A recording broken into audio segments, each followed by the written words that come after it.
Class 10th mathematics प्रश्नावली 3.4। इसका जो दूसरा क्वेश्चन था हमारा, इसके दूसरे के पहला और दूसरा ये दोनों क्वेश्चन हम अगली वीडियो में हल कर चुके हैं। जिसके दूसरे पार्ट में हम इसका तीसरा क्वेश्चन और चौथा क्वेश्चन हल करेंगे।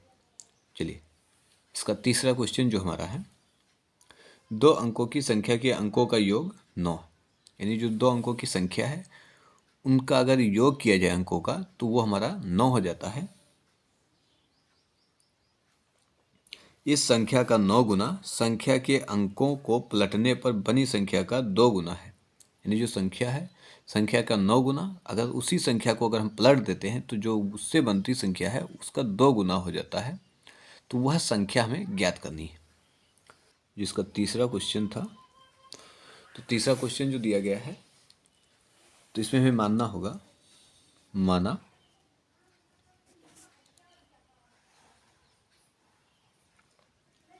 संख्या का दहाई का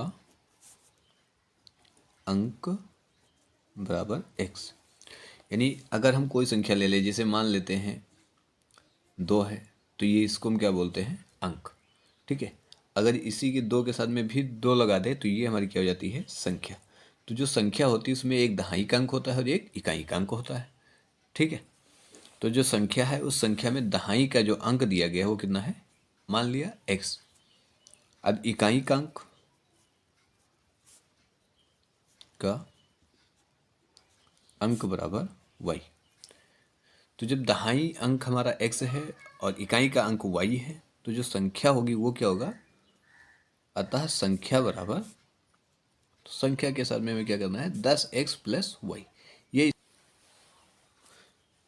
तो संख्या हमारी कितना, 10x प्लस y। इसको हम क्या मान लेते हैं, समीकरण नंबर 1।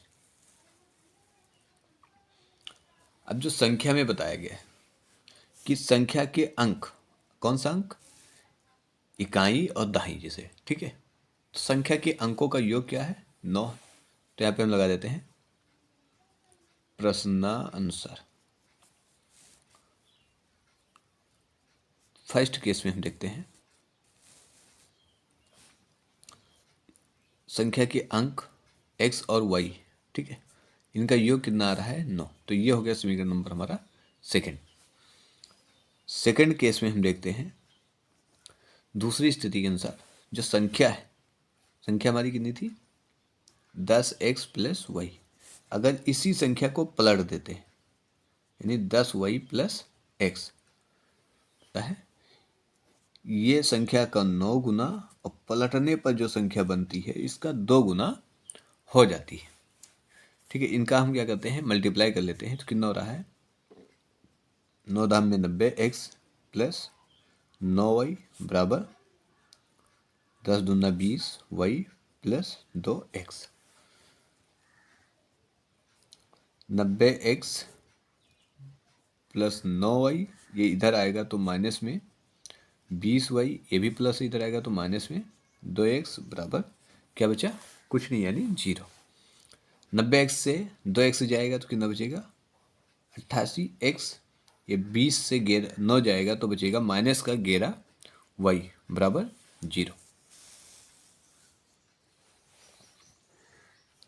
दोनों में देखते हैं हमें कॉमन कुछ मिल रहा है, तो कॉमन क्या है, 11। तो 11 8 88 और फिर यहाँ पे 11 1 कम 11, एक लिखा नहीं जाता है, बराबर ये हो गया 0। 8x माइनस वाई बराबर 0, ये इधर गुणे में इधर आएगा तो बटे में 0। जिसका अंश 0 होता है क्या होता है, पूरी संख्या 0 मानी जाती है, यानी 8x माइनस वाई बराबर 0। ये हो गया समीकरण नंबर थर्ड। समीकरण सेकेंड व थर्ड को जोड़ने पर, तो जो समीकरण सेकंड है हमारा x प्लस वाई बराबर 9, और जो थर्ड है हमारा 8x माइनस वाई बराबर 0। जब इसको हम जोड़ते हैं तो क्या हो जाएगा, 8 और 1 ये 9x, ये हमारा प्लस माइनस से कट जाएगा, यहाँ पे क्या बचेगा, 9, यानी x बराबर 9 बटे 9, यानी ये तो गुणा था, आएगा तो बटे में हो जाएगा, कितना हो जाएगा 1। 1 से बराबर कितना आएगा 1। ठीक है, इस x का मान हम कहाँ रख देते हैं, समीकरण थर्ड में। x का मान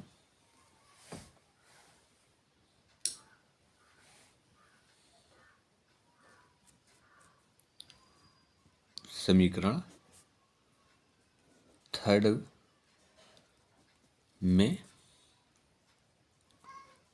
रखने पर, थर्ड हमारा कितना था 8x माइनस वाई बराबर 0, यानी 8 गुणे x का मान आया है कितना 1 माइनस वाई बराबर 0, कितना हो जा रहा है 8 1 कम 8 बराबर 0, माइनस वाई बराबर, ये हमारे इधर प्लस में था, इधर आएगा तो माइनस में हो जाएगा, ये माइनस माइनस कट गया तो कितना हो जाएगा y बराबर 8।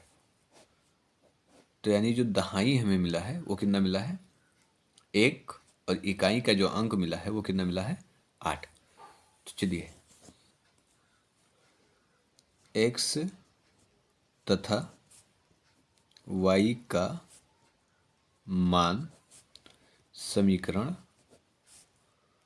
फर्स्ट में रखने पर, तो जो समीकरण फर्स्ट हमारा है कितना है 10x प्लस वाई, यानी 10 गुणे x का मान 1 है और y का मान 8 है, तो कितना हो रहा है 10 1 कम 10 प्लस 8, कितना हो जाएगा 10 और 8 18, यानी जो संख्या हमारी होगी वो संख्या कितनी होगी 18। ये हो गया हमारा आंसर।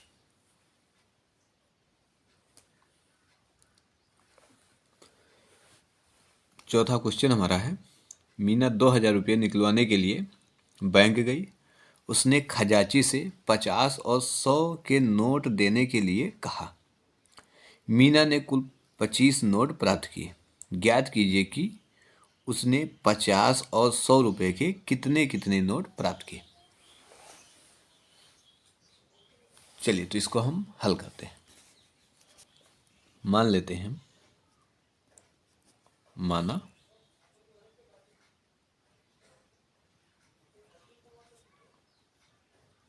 50 रुपये के नोटों की संख्या बराबर कितना x, यानी जो 50 रुपये का नोट है वो x है उसकी संख्या। अब 100 रुपये के नोटों की संख्या बराबर y, प्रश्नानुसार लगाते हैं।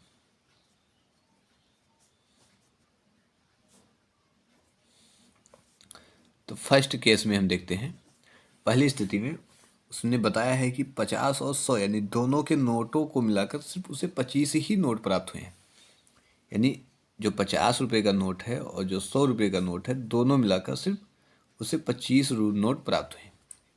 तो ये हो गया x प्लस वाई बराबर 25, इसको हम मान लेते हैं समीकरण नंबर फर्स्ट। सेकेंड केस में हम देखते हैं, तो दूसरी स्थिति में उसने बताया है कि उसे कुल मिलाकर 2000 रुपये ही निकलवाने हैं, जिसमें 50 और 100 के नोटों की संख्या है। तो 50 रुपये की जो नोट हैं वो कितने नोट हैं x नोट हैं, और फिर 100 रुपये के जो नोट हैं वो है y नोट, और ये दोनों मिलाकर के हमें कितना प्राप्त हुआ है 2000 रुपया ही निकलवाना है।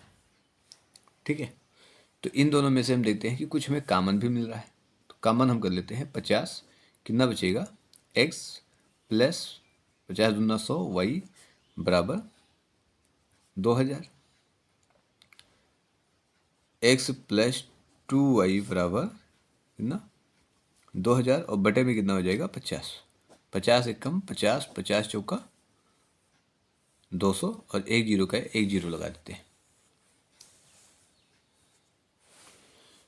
यानी x प्लस 2y बराबर कितना 40। ये हमारा हो गया समीकरण नंबर थर्ड। ठीक है, तो जो समीकरण थर्ड हमारा है और जो फर्स्ट है, इन दोनों को क्या करते हैं, आपस में घटा लेते हैं। तो लिख देते हैं समीकरण फर्स्ट व थर्ड को घटाने पर x प्लस वाई बराबर दिया गया है 25 और x प्लस 2y बराबर दिया गया है 40। जब घटाते निशान चेंज होगा, ये माइनस ये माइनस ये माइनस, ये कट गया, 2y से y जाएगा तो बचेगा y माइनस का, यहाँ घटाते हैं तो कितना बचेगा, माइनस का 15। ये y माइनस माइनस कट गया तो y बराबर कितना आएगा, 15। चलिए y का मान